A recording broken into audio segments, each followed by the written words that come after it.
Welcome to the Diversity Connector podcast, where we explore the rich tapestry of human experiences. I'm your host, Gertrude Mache, and I'd like to acknowledge the traditional custodians of the country on which we meet today. I would also like to pay my respects to elders, past, present, and emerging, and together as we dive into conversations that bridge cultures, challenge stereotypes, and celebrate the unique perspectives each of us brings to the table. Each episode is a journey through stories and insights from a kaleidoscope of voices, each sharing their colorful narrative. Whether you're at home, on the go, or just anywhere in between, you're now part of a community that values understanding, inclusivity, and the beauty of diversity. So plug in your headphones, get comfortable, and let's connect through the power of our shared stories. Welcome, and thank you for joining us on the Diversity Connector podcast. Hello, everybody, and welcome back to the Diversity Connector. This is Gertrude Mache here in beautiful Melbourne, Australia. And today I am graced with the presence of yet another fascinating woman. Welcome, welcome, welcome to our tribe. Please tell everybody your full name, where you're based, and share your story with us today.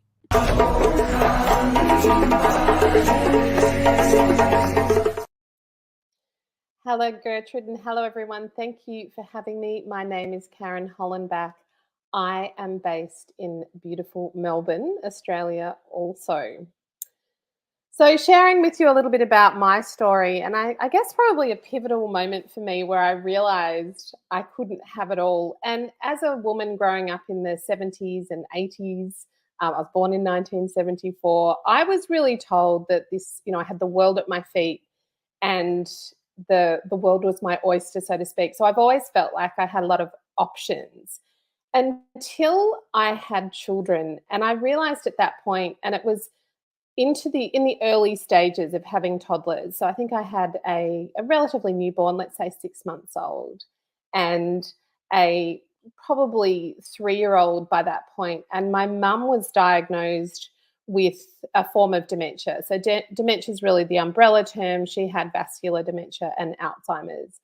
And I realized at this point, I actually can't have it all. If I want to navigate my life meaningfully, and what that meant for me was showing up as a mother, a daughter, a wife, an individual in her career who loves to work, then I needed to really re-engineer the way I showed up at work. And remember, this is at a time, or you may or may not know this if you've done the maths of how old I am and at this time, but this was at a time when we were still probably watching DVDs. We didn't have Netflix. Our phones were not such an entrenched part of our life. And the side hustle, developing businesses on things like platforms like Instagram didn't really exist in the same way that they do now. And so the path I sort of had in front of me was I was actually on maternity leave at this time, and I had the children of the age that I've described. I had this diagnosis of my mother with dementia, and I had the option to choose a redundancy through work because, of course, I went out on maternity leave for the second time and was retraining to become an educator, as you do when you have 2 young children. So this sort of pivotal moment of realizing I didn't have it all was making a decision about how I wanted to show up in my life and in my work. And I chose a redundancy through the organisation I work for, Diageo Australia, which is a global organisation. I instantly became what I now describe as a corporate escapee. And I chose an executive outplacement program. And at that time, I was introduced to it was introduced to me as a job search platform called LinkedIn. And the advice by the gentleman who still works at Right Management, which was the executive outplacement, said, this is a platform you need to get on if you want to be discovered by employers and hiring managers. This is a platform that you need to be on. So at the time, I hadn't even considered running my own business. And I know that a lot of people it's a long-term desire for them to be entrepreneurs. They want to be their own bosses. They have that desire to, maybe it's control, maybe it's a desire to create something. I didn't share that desire. My desire was really, as I mentioned, to show up meaningfully in all areas of my life. And I couldn't really work out exactly how I was going to navigate it.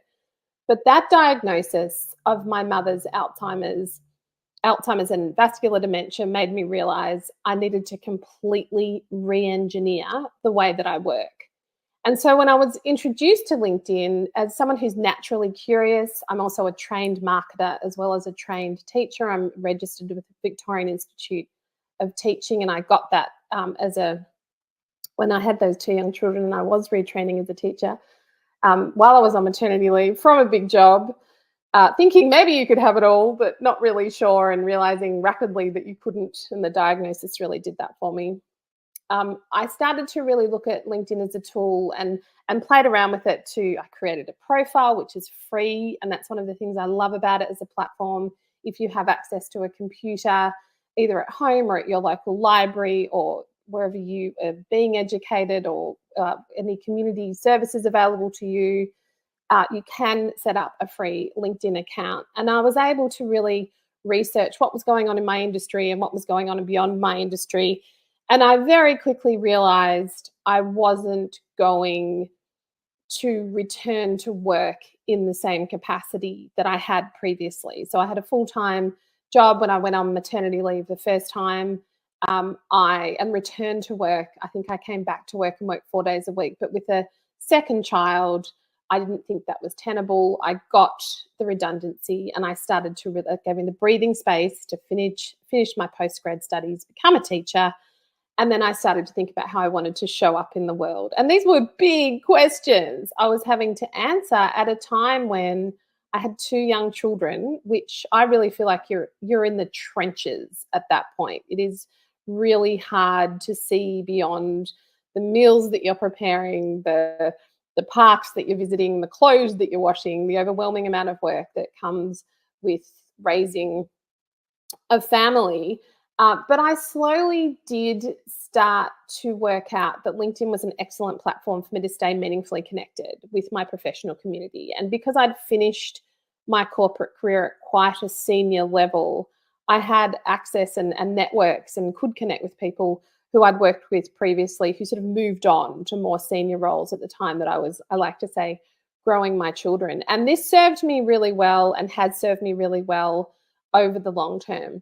So I developed my LinkedIn profile. I started to stay connected with people. And once I made the decision to become a resume writer, that helped open doors for me. I also worked part-time for a training organisation that leveraged my graduate diploma that I got through teaching, but it was adult training. So I got certified in a number of areas, including Diploma of Management and a couple of other areas. So I really started to shed my corporate skin and started to understand who I was as a professional who wanted to navigate a more flexible life. So I love working. I wanted to work. Work is a really satisfying part of what I do. I wanted that flexibility. And part-time roles weren't really what they are today, and hybrid and remote weren't really an option. So you either worked part-time in a job that maybe wasn't at the seniority that you were used to, or you didn't. And maybe you went back to study or did other things. So I'm sort of trying to paint a picture of what that time was in effectively, I think, the early 2000s.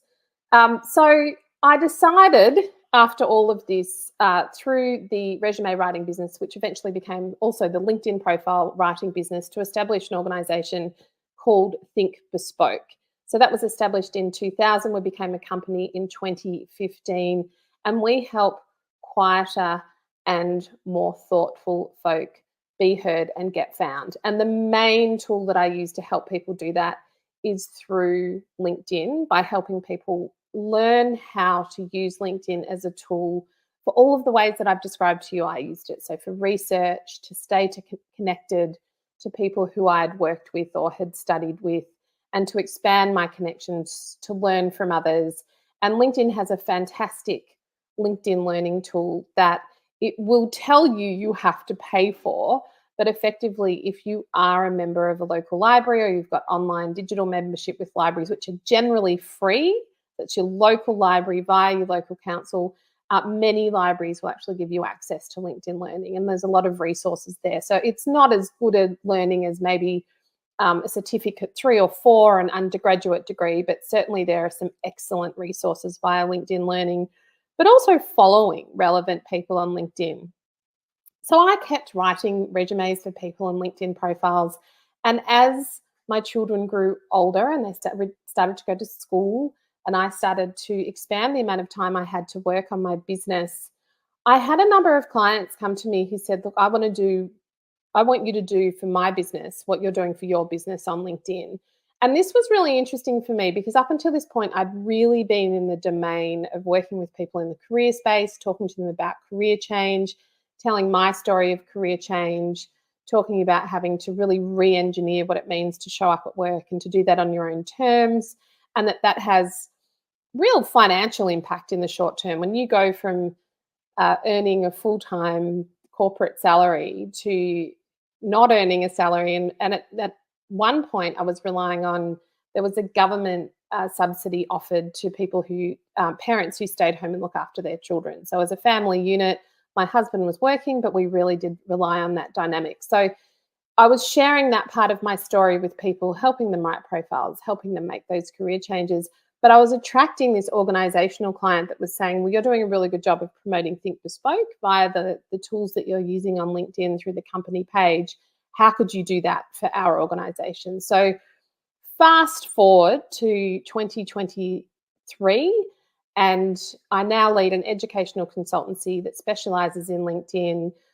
We have aligned our mission to the United Nations Sustainable Development Goals, so SDG 4, which is effectively about giving people access to quality education. So a lot of the work that I do through our website, blog library, which I call our knowledge base, through my podcast, which is now up to 75 episodes, and through the variety of work I do across a number of types of organisations. So I work with charitable organisations, I work with educational organisations, private organisations, government, and I love working with libraries because I'm a book lover.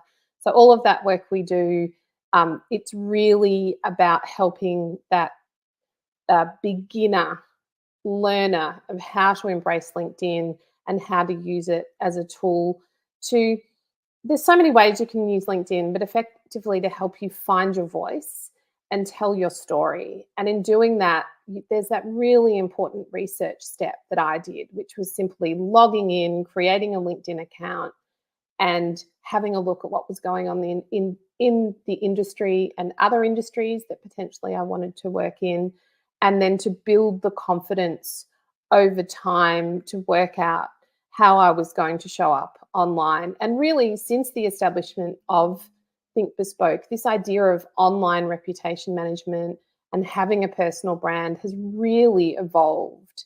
And I will now say to people thinking about making a career change or spending more time on LinkedIn, that it's really important that you have a strong sense of what you're trying to do and what you're trying to achieve in your career, and to use LinkedIn to your advantage. And I mean, there's a lot to that, which we might get into in more detail, but it's we're now at a point with platforms, whether it's LinkedIn or social media platforms, where many of us are allowing ourselves to get distracted. We're spending way too much time looking at online social media platforms. So digital distraction has become very real for many parts of our society, and especially our children. I think my children might have just escaped it, but certainly we're all consuming more time on our phone. So fast forwarding to 2023, LinkedIn is very much accepted as a place where people will look you up, decide if you're the right candidate or service provider for them. And so it's your opportunity to really showcase the parts of you that you're comfortable showing. And I mean the professional parts. I'm an inherently private person, so it's one of the reasons why I love LinkedIn. And it's one of the reasons why I love LinkedIn compared to social media, because I feel like other platforms maybe ask a little bit too much of your time, attention, and personal life. But that's me. I'm a private person. So thank you for listening to my story. Wow, fantastic. Thank you so much, Karen. That's how I found you. LinkedIn is such a powerful search engine. You can literally type in any combination of words and be able to pull up the right people. So, as you know, the Diversity Connector is all about connection. And your mission includes elevating the voices of the quieter and more thoughtful individuals. So, in a platform as vast as LinkedIn, how do you ensure that diverse voices, including those of introverts or those who are not so vocal, are heard and recognized?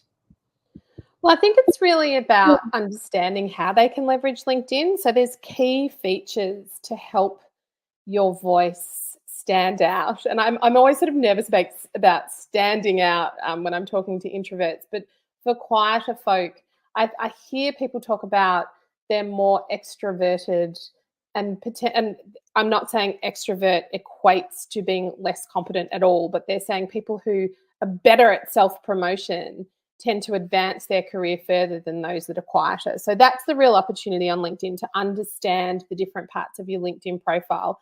Free features with a free account that you can optimize, because like you say, you can get found if you're using key parts of your LinkedIn profile. So I definitely recommend a profile photo, a professional profile photo.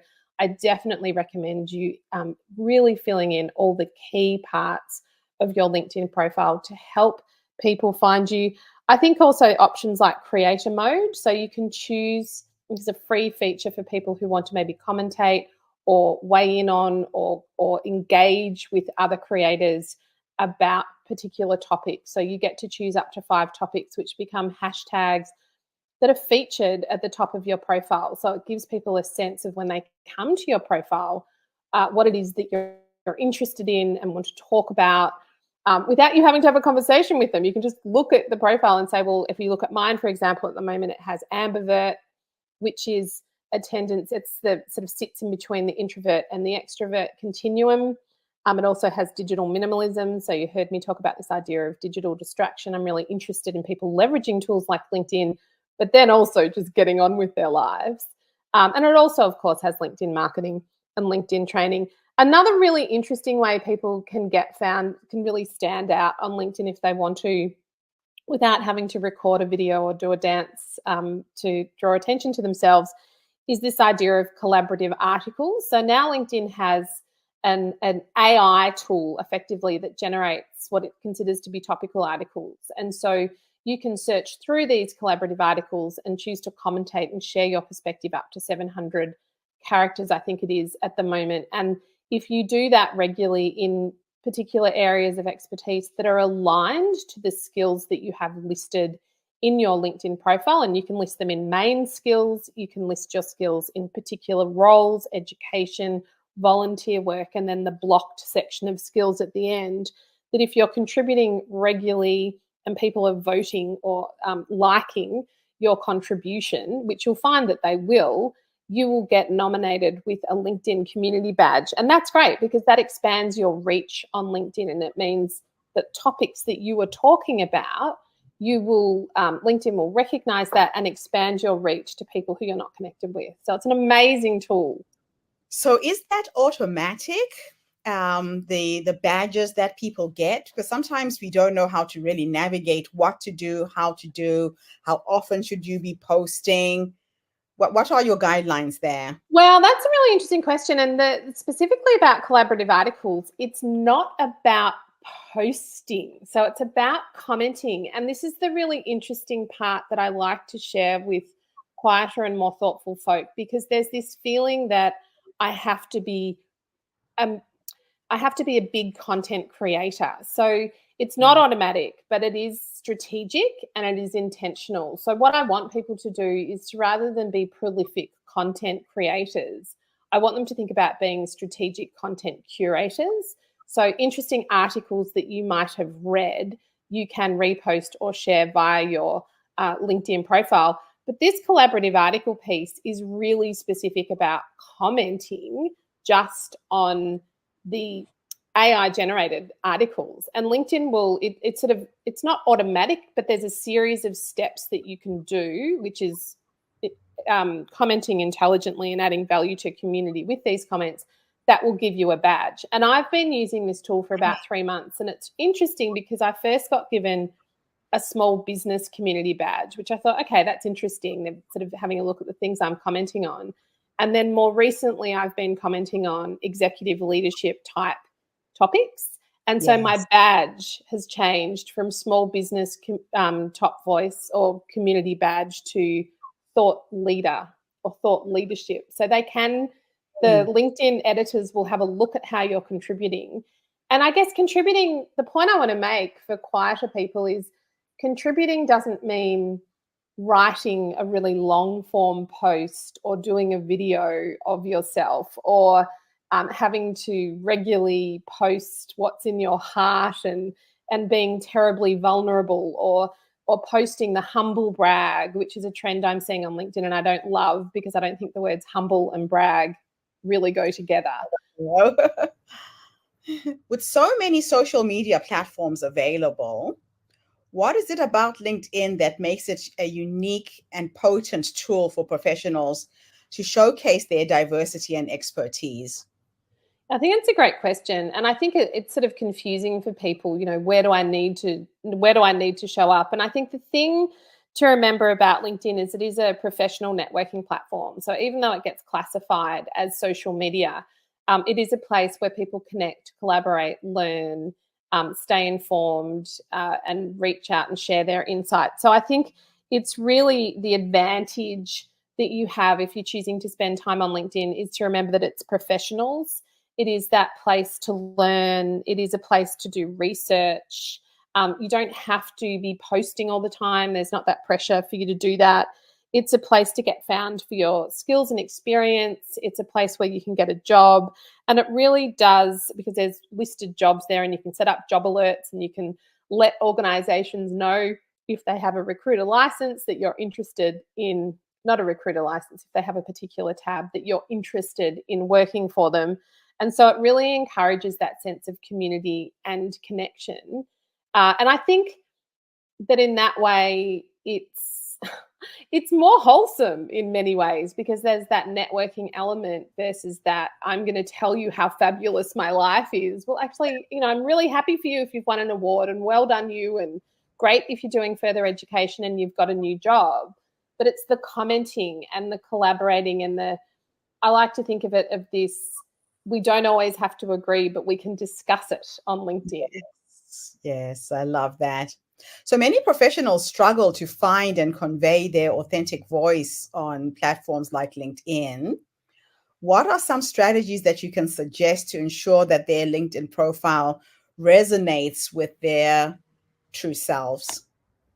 Yeah, and I think this is something that people really struggle with. It's like, how do I actually write my LinkedIn profile? So there's a couple of things there's many things I'd suggest. The first ones really are take your time and acknowledge that you are a work in progress. So I think about what I've written on my LinkedIn profile and then I will review it fairly regularly every 6 months because things change. What I'm commentating on changes. So the first good step for you to do is to probably put your profile into private mode so you can have a really good look at other leaders in your industry and professionals who you admire and have a look at how they've written their LinkedIn profiles. Now, I'm not suggesting for a minute that you copy other people's LinkedIn profiles, but what that step will do is help you understand how other people have written their profiles. And it's as much about saying, oh, I don't want to describe myself in that way, or I wouldn't sort of use that section or that feature that way.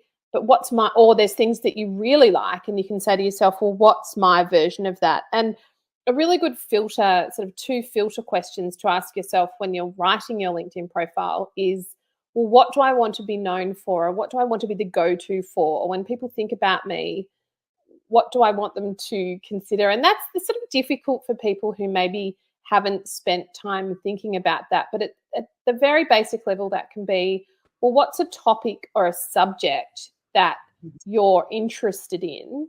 And then who are the types of people that you want to get into conversations with, and to really write your profile for them, because self-comparison can be really dangerous. So even though I'm saying look at other people's profiles, see how they've written it, then think about, well, how do I want to comfortably show up on this platform in a way that if someone, a potential employer or a stakeholder was looking at it, I'd feel like it's accurately representing me. So that research step is really important, and to not feel like, write like you speak, and don't write in the first person, not the third person. I like that. So that brings me then to content creation and engagement. They're pivotal for visibility on LinkedIn. How would you advise the quieter professional to engage with content without feeling overwhelmed or overshadowed? Yeah, that feeling of overwhelm is very common. I actually call it LinkedInitis. So I know I need to spend time on LinkedIn, but I'm not really sure what to do when I'm there. So I think the first thing is to optimize your profile. And so the idea of that is all the things I've described, to write it in a way that you feel that it's truly representing you at this point in time. Because remember, we are all a work in progress. And so that step gives you confidence. The next thing to do is to curate your news feed. So what that means is think about strategically following organizations and people who you're genuinely interested in, or who are commentating on topics that you want to either learn about or contribute your perspective to. And so there's ways you can do that up in the search. You can follow people, you can follow hashtags, you can do searches. Think about the books that you've read, the podcasts you listen to, the emails you might subscribe to, people you're watching on over other more social media platforms, and make sure you're following those people on LinkedIn. And you can also unfollow connections, and they won't know that you're unfollowing them. So that will instantly improve your LinkedIn newsfeed and put you in a position where a post comes through, you might like to react. So you have 6 or 7 different reactions. You might like to repost with your comments, or there might be something you're reading over there in an industry journal, over on another platform in an industry journal, or an email newsletter, that you might like to share that article and share your point of view and share with your community why you think this is an interesting article or a TED talk that people might want to watch. Now, up until this point, we haven't had to create content, and I think there's a comfort in that for people. So have a bit of a strategy around the topics, and you'll find that you'll stop worrying about what to post and be more focused on which conversations you want to join. Yeah, it's all about your contribution. So you offer LinkedIn training as one of your services. What are the top 3 misconceptions that people have about LinkedIn, and how do your training sessions address them? This is such an interesting question, because I think there are a lot of misconceptions. So the top 3 are that I believe, or a lot of people believe, LinkedIn is social media. And I don't believe it is. And it does get classified as social media. And I think that puts a lot of people off. So a lot of people come to me and say, look, I know I need to spend time on LinkedIn, but I'm not really a social media person. So I'll say to them, well, that's a really good thing, because are you someone that likes human connection? Are you someone that likes to learn from others? Do you like to read? Excellent. Well, then LinkedIn's going to be a great platform for you. The other thing to think about is that LinkedIn, the other misconception is that LinkedIn is just for job seekers. It's not. It's for thought leaders. It's for leaders of organizations. It's for graduates who want to learn. It's undergraduates. It's for people thinking about a career change, they're not an active job search. There's so much information on LinkedIn. And the other misconception is that this has especially happened since the pandemic, and we've all been spending more time online, is that LinkedIn is become like Facebook for business, and it's crowded with humble brags and extroverts. And I think that's a broad misconception. It can be, but you can sidestep this. And I think in the sort of curating your newsfeed, I've explained how to do that. So how does this come to life in my training? Well, it's really about understanding where LinkedIn is, where they are in their LinkedIn journey. And I find that people are in really different places depending on their own personal and professional experience. So I asked my learners how they would describe LinkedIn if they were a colleague. And my favorite answer to this was, they said, well, if I was at a farmer's market on the weekend and I saw that colleague walking down the same side of the street, I would probably cross the road because I don't want to talk to them because they're a little bit overbearing, and LinkedIn loves to talk about themselves and they're very pushy. So it's really about understanding in my training what your relationship is with LinkedIn in terms of how you want to leverage it. And it's okay to have a one-way relationship, to sort of go, I can see the ways that you can help my career, and I don't have to do all the things that you're asking me to do, LinkedIn. Oh, I love that. So, as an expert consultant, you've seen the evolution of LinkedIn over the years. What do you think how do you think the platform has changed, especially in the context of promoting diversity and inclusion? Yeah, this is a really interesting question. And I think that because LinkedIn is at its heart a US-based organization, they've actually done a lot of work in this space. So there's a couple of ways you can look at this. LinkedIn as an organization and how it's really focused on getting more representation in its workforce at a leadership level, both from different sort of more diversity from a cultural perspective, more diversity from a gender perspective. So I think their workforce report paints a really positive picture as to what they're doing as an employer. So that's sort of one way you can look at that. In terms of the actual platform, they have a DEI hub homepage. Now, I'm not sure how long that's been there, but I can see it's really evolved as a resource. So they've really decided that they are going to be a source, a significant resource for both organisations and individuals to walk down the DEI path. And so some examples of that are some talent insights that they provide organisations that use what's called LinkedIn Recruiter. So they will give diversity-based talent insights, which I think is really interesting. They've also got courses in LinkedIn Learning that are focused on helping gain organisational buy-in into diversity, equity and inclusion, which I think is fabulous. And what LinkedIn does with LinkedIn Learning is it pays experts in their space to come in and deliver this LinkedIn Learning. And I think that's quite significant. And so again, if you're an individual, how that sort of plays out for you is hopefully you're getting the benefit from organisations who are broadening their view of who they are employing. And then at a micro level, they're doing things like the immersive reader. So LinkedIn Articles now has an immersive reader, which makes anyone who's visually impaired have a better experience when they're reading LinkedIn articles. So I think they've really, I'm not going to say they've led the way because I'm not an expert in that space, but I think they're very aware of their responsibility as a organisation that reaches the world that they need to be leading. Okay.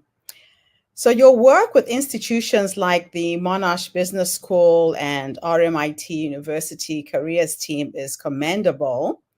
How do these collaborations help in furthering the mission of creating a more inclusive digital professional space? This is an interesting question, which I didn't 100% understand. So I think how I've interpreted it is if I look at through a story I'm going to share with you. So if we look at the Monash Business School, I worked with them from 2020 to 2022. And so in 2020, I think it was March. And for anyone living in Australia or across the globe at that point, that was really the beginning of the COVID-19, the pandemic restrictions that came in. And I remember it was an in real life delivery of training. And I remember saying to the head of that particular program at the time, do you think we should sort of have an online version of this? Because I'm not sure that everyone's going to be comfortable coming in. And this is before we'd done the first lockdown in Melbourne. And it was sort of officially told to me at the time, no, this is a complete in real life delivery. This program is not delivered in a hybrid model. And that really quickly changed. So even in 2020, they made the decision, and I helped deliver that particular LinkedIn session where we had me sort of standing up in front of the laptop for everyone that had not wanted to come in. And then we had the other person delivering in a way that was to everyone in the room. And if I look at the progression of how they've tried to create more inclusivity in the digital space, they've moved that program now that they offer it in a variety of different forms. So by the time we did the 2021 delivery, I think we were on site delivering it, and people had the option to sort of come in or not. And Yes. then the final, I think the way they do it now, and that was sort of what we did with the 2022 version. And I think if we look at the 2023 model, which I wasn't involved in it because I think there were a variety of different ways that it was executed. So it's been really interesting to watch Monash Business School and how they deliver their programs, that they've really had to embrace the digital space because of the pandemic. Oh, that's fantastic. So my last question for you is, in an ever-changing digital landscape, where do you see LinkedIn headed in the next, say, 5 years, especially in terms of championing diversity? I think it will, I'd like to look at this in sort of two perspectives. So I think from an organizational perspective, LinkedIn will try very hard to make itself organizations' first choice for helping resolve the integration of DEI policies and principles into their way of working. And they'll do that through their DEI hub. And I think there will be a pay to play element. So at the moment, LinkedIn Recruiter is a paid license that allows you to reach a global network through your hiring practices. And I think what we'll see with LinkedIn is that it will continue to promote the analytics that it can, and the data and analytics that it can give to an organization to help them almost demonstrate the delivery of KPIs. I can really see that being a big focus for LinkedIn. The other element is that they've got this on their DEI site now, they've got global partners who they endorse and recommend that can consult in DEI. And I think for the individuals that there's some functions within Recruiter that I really like, which is hiding people's photos and names. So you're not going to get that unconscious bias, which is a wonderful tool. There's diversity nudges that are coming through. So I think the individual will only win in this, because I think that it's sort of increasingly difficult to hire great talent. So LinkedIn has a responsibility to help organizations do that better. That's fantastic. Wow, Karen, well, you certainly have brought us into the world of LinkedIn from a very, very unique perspective. Thank you so much for coming online and gracing us with your presence and your knowledge today. And thank you to everybody who's tuned in today. If you are not using LinkedIn, if you're an entrepreneur, if you're in business, you're missing out on an amazing opportunity. I keep telling people that the world is flat right now because of the technology that's at our fingertips. LinkedIn is an amazing search engine. You can find anyone on the planet on LinkedIn if you really try. So this video should be a tool that you can use to start exploring ways that you can expand your business through LinkedIn as well. So thank you all for tuning in today. I'll be back again tomorrow with yet another amazing guest. In the meantime, have a fantastic day, morning, or evening, wherever you are in the world. And Karen, thanks again for the interview. Thanks for having me. Bye for now, everybody. And that's a wrap, everybody, on today's episode of the Diversity Connector podcast. Thank you for tuning in and being part of our vibrant and global conversation. I'm your host, Gertrude Mache, and it's been an honor to share this space with you, where voices from all walks of life come together to weave a tapestry of diverse perspectives. Remember, every story you've heard today is a thread in the larger fabric of our shared humanity. So, as you step back into your world, carry these stories with you and let them inspire you to embrace and celebrate the rich diversity around us. Don't forget to subscribe, rate, and review our podcast to help us share these inspiring stories with more listeners.